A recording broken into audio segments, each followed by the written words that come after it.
Hello student, welcome to AFC classes. मैं पूजा शर्मा आप सभी का एक बार फिर से एनटीटी क्लास में स्वागत करती हूँ। लास्ट लेक्चर में हमने कवर किया था चैप्टर नंबर 5, 9 क्वेश्चन हमारा कवर हुआ था। आज हम उसी से आगे पढ़ने जा रहे हैं। तो आप लोग page number 106 question number 10 open कर लो। क्वेश्चन नंबर 10 आप लोगों की स्क्रीन पर है। लोकतंत्र के अर्थ एवं परिभाषाओं का उल्लेख कीजिए। तो देखो, लोकतंत्र का अर्थ शासन की उस प्रणाली से होता है जिसमें जनता अपना शासन स्वयं चलाती है, कोई व्यक्ति विशेष नहीं। लोकतंत्र के अंग्रेजी पर्याय डेमोक्रेसी का शाब्दिक अभी भी यही है।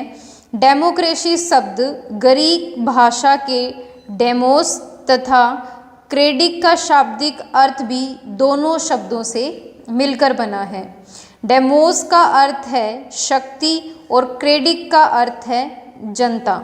इस प्रकार डेमोक्रेसी का अर्थ है जनता के हाथों में शक्ति।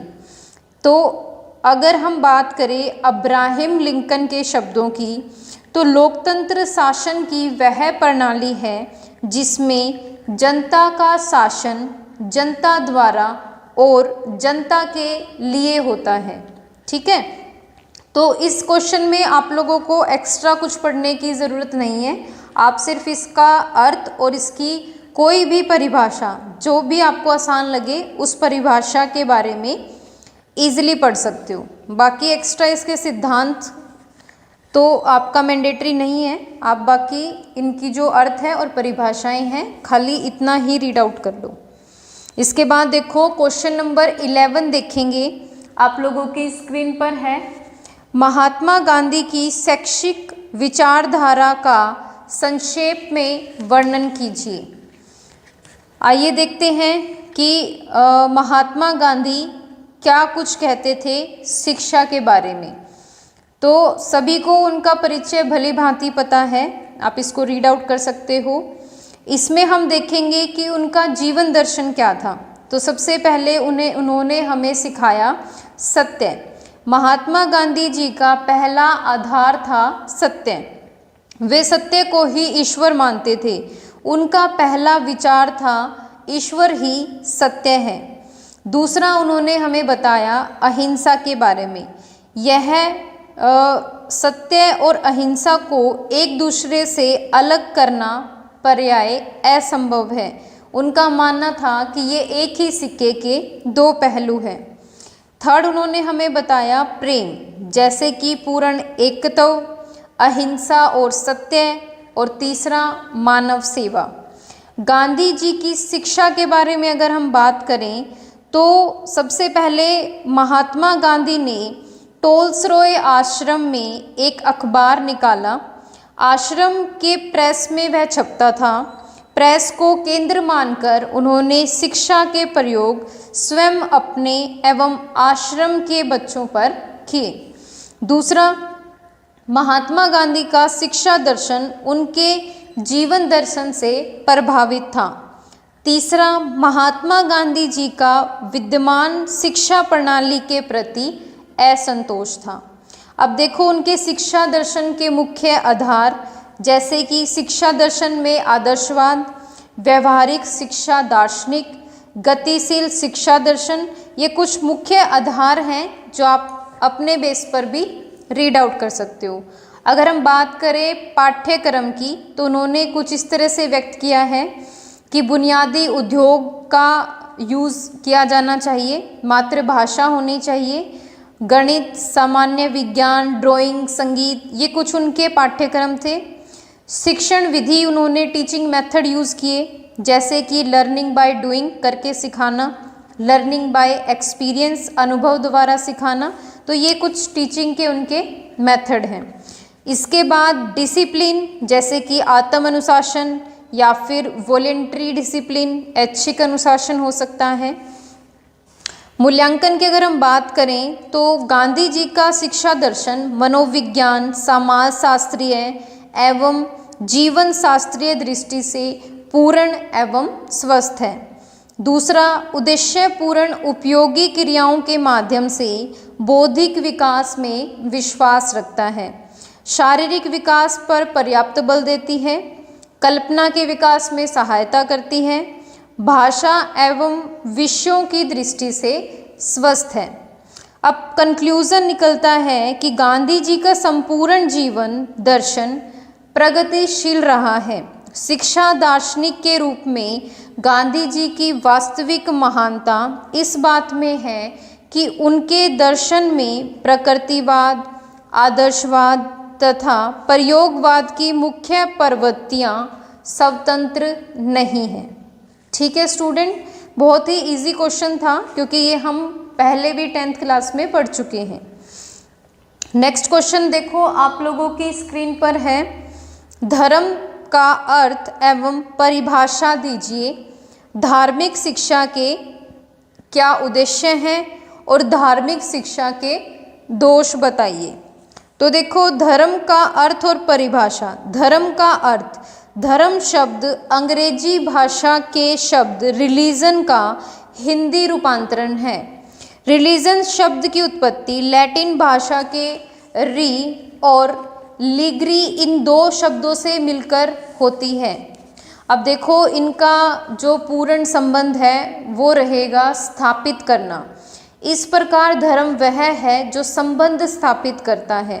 तो अलग अलग परिभाषाएं हैं धर्म को लेकर, जैसे कि अगर हम देखें, धर्म क्रिया की एक वह विधि है और साथ ही विश्वासों की एक व्यवस्था, और धर्म एक समाज शास्त्रीय तथ्य के साथ ही एक व्यक्तिगत अनुभव भी है।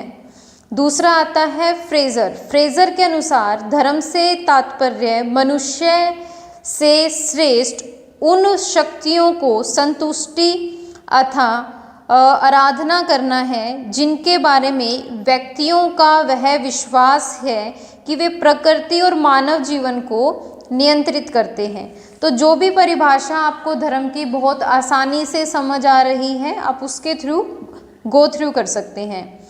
इसके बाद हम पढ़ेंगे धार्मिक शिक्षा के उद्देश्य। अलग अलग तरह के उद्देश्य हैं इसमें, जैसे कि नैतिक एवं आध्यात्मिक मूल्यों का विकास। दूसरा हम इसमें पढ़ सकते हैं चरित्र का विकास। तीसरा हम पढ़ेंगे व्यापारिक दृष्टिकोण का विकास। इसके अलावा बालक के व्यक्तिगत का संपूर्ण विकास करना। ये कुछ इस तरह के मूल उद्देश्य हैं, बहुत इजी हैं, आप इसको रीड आउट कर सकते हो। अब देखते हैं इसके अंदर दोष क्या क्या पाए गए। सबसे पहला आता है संकीर्णता का विकास। धार्मिक शिक्षा प्राप्त करने से बालक किसी धर्म विशेष के अनुसार पूजा पाठ व कर्म कांड सीख जाता है। दूसरा हम इसमें पढ़ेंगे अस्वस्थ दृष्टिकोण का निर्माण। इसके बाद अनेक समस्याओं का जन्म। धार्मिक शिक्षा प्रदान करने से विद्यालय में अनेक तरह की समस्याएं जन्म ले सकती हैं, जैसे किसी विद्यालय में अनेक धर्मों के मानने वाले शिक्षा प्राप्त करने आते हैं। ठीक है, तो ये कुछ इसके अंदर दोष भी पाए गए हैं, तो आप इसको यहाँ से रीड आउट कर सकते हो। समझ आ रहा है स्टूडेंट आप सभी को? फिर भी किसी का कोई डाउट है तो AFCA कंप्यूटर सेंटर हिसार पर आप आकर अपने डाउट ले सकते हो, या कमेंट सेक्शन में आप मुझे अपने डाउट बता भी सकते हैं। ठीक है, इसके बाद देखो नेक्स्ट क्वेश्चन की तरफ जाएंगे। क्वेश्चन नंबर 13 आप लोगों की स्क्रीन पर है। श्री रविंद्रनाथ टैगोर की शैक्षिक विचारधारा का संक्षेप में वर्णन कीजिए। जैसे हमने गांधी जी की विचारधारा पढ़ी, ऐसे ही कुछ विचारधारा थी रविंद्रनाथ टैगोर की। परिचय आप सभी इनका रीड आउट कर सकते हैं। जीवन दर्शन फिलोसफी था। ठीक है, तो बहुत आसान है, इसको रीड आउट करोगे तो आपको समझ आ जाएगा। सिद्धांत के बारे में पढ़ सकते हो, वही सेम जैसे गांधी जी का पढ़ा था आपने, ऐसे ही इनके पाठ्यक्रम है, इनका टीचिंग मेथड है, फिर इनके स्कूलिंग को लेकर विचारधाराएं हैं। ठीक है, शिक्षा दर्शन पर इनकी क्या आधारित संस्थाएं थी, शिक्षा के उद्देश्य क्या क्या थे, और अंत में आप इनका निष्कर्ष पढ़ सकते हो। तो बहुत ही आसान क्वेश्चन है, आप एक बार रीड आउट करोगे तो आपको समझ आ जाएगा। नेक्स्ट क्वेश्चन की तरफ देखेंगे। क्वेश्चन नंबर 14 आप लोगों की स्क्रीन पर है। समुदाय शिक्षा का सक्रिय एवं अनौपचारिक साधन है। आप स्कूल को समुदाय का केंद्र बनाने के लिए क्या सुझाव देंगे? तो देखो, समुदाय की परिभाषा क्या है? अलग अलग तरह के वैज्ञानिकों द्वारा परिभाषाएं दी गई हैं। जो भी परिभाषा आपको आसान लगे आप वो पढ़ सकते हैं। जैसे कि सबसे पहले है जिन्सबर्ग, समुदाय से इनका तात्पर्य सामान्य जीवन व्यतीत करने वाले मनुष्य से है। इसमें सब प्रकार के असीमित, विभिन्न तथा जटिल संबंध होते हैं। ये सामान्य जीवन परिणाम देते हैं या उनका निर्माण करते हैं। ठीक है, जो भी परिभाषा आपको आसान लगे आप सिर्फ वही पढ़ो। उसके बाद देखो समुदाय और शिक्षा, इसके बारे में हम समझते हैं। सबसे पहला पॉइंट आता है सामाजिक वातावरण का निर्माण करके, कि जिस माहौल में हम रहते हैं अगर हम उसका विकास कर पाएँ तो एक अच्छी शिक्षा ग्रहण कर सकते हैं। दूसरा आता है सांस्कृतिक वातावरण का निर्माण किया जा सकता है। तीसरा हम पढ़ेंगे शिक्षा के ऊपर नियंत्रण करना, बालक पर नियंत्रण किया जा सकता है। विद्यालय और समुदाय में सहयोग किया जा सकता है। उसके बाद हम पढ़ेंगे अनौपचारिक साधनों की व्यवस्था, जैसे कि बालक समुदाय के अंदर विद्यालय से अधिक सीखता है। विद्यालय में तो वो केवल कुछ समय के लिए रहता है, लेकिन समुदाय में, परिवार में वो अधिक समय व्यतीत करता है, तो वहाँ से उसे चीज़ें ज़्यादा सीखने को मिलती हैं। ठीक है स्टूडेंट, लास्ट क्वेश्चन है इस चैप्टर का आप लोगों की स्क्रीन पर। शिक्षा और संस्कृति की अवधारणा की व्याख्या कीजिए। Explain the concept of education and culture. तो इसमें संस्कृति की परिभाषा देखते हैं।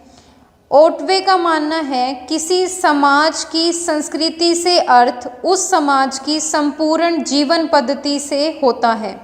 अलग अलग वैज्ञानिकों की अलग अलग टिप्पणी है, जो भी आपको आसान लगे आप खाली वो पढ़ो। इसके बाद देखो संस्कृति अर्जित व्यवहार, यानी कि सांस्कृतिक मानव का अर्जित व्यवहार है। यह सामाजिक जीवन व्यतीत करने के लिए ही समाज के व्यवहारों को सीखता है। संसार के सभी लोग भोजन करते हैं, परंतु भोजन करने का एक अलग ढंग होता है। सभी एक ही ढंग से भोजन नहीं कर सकते। इसी तरह से समाज में रहने के लिए सभी की अलग अलग क्रियाएं हैं, जैसे कि व्यवहार सबका अलग है। शिक्षा, संस्कृति और व्यक्तित्व अलग अलग है। संस्कृति का शिक्षा पर प्रभाव क्या कुछ पड़ता है वो भी सबका अलग अलग मिलेगा। संस्कृति और शिक्षा होती क्या है, देखो इसके विशेष महत्व है। जैसे कि शिक्षा के उद्देश्य, संस्कृति की शिक्षा के उद्देश्यों में सांस्कृतिक विरासत का अधिग्रहण, मूल्यों, मान्यताओं का अनुपालन, संक्रमण आदि हैं। पाठ्य चर्चा आप इसमें पढ़ सकते हो। शिक्षण विधियां अलग अलग होती हैं। अगर हम बात करें शिक्षा की, तो शिक्षा भी संस्कृति को प्रभावित करती है। जैसे कि शिक्षा संस्कृति को एक पीढ़ी से दूसरी पीढ़ी में हस्तांतरित रहती है। शिक्षा संस्कृति का संरक्षण करती है। शिक्षा संस्कृति का विकास करती है। शिक्षा से उदार दृष्टिकोण का विकास होता है। तो ये था हमारा चैप्टर नंबर 5। आशा करती हूँ कि आप सभी को सारी क्लासेस अच्छे से समझ आ रही होंगी। अगर किसी का कोई डाउट है तो आप सभी से निवेदन है कि आप मुझे AFCA कंप्यूटर सेंटर हिसार पर कांटेक्ट करके ज़रूर बताएं।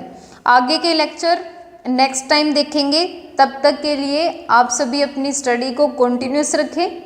Thank you.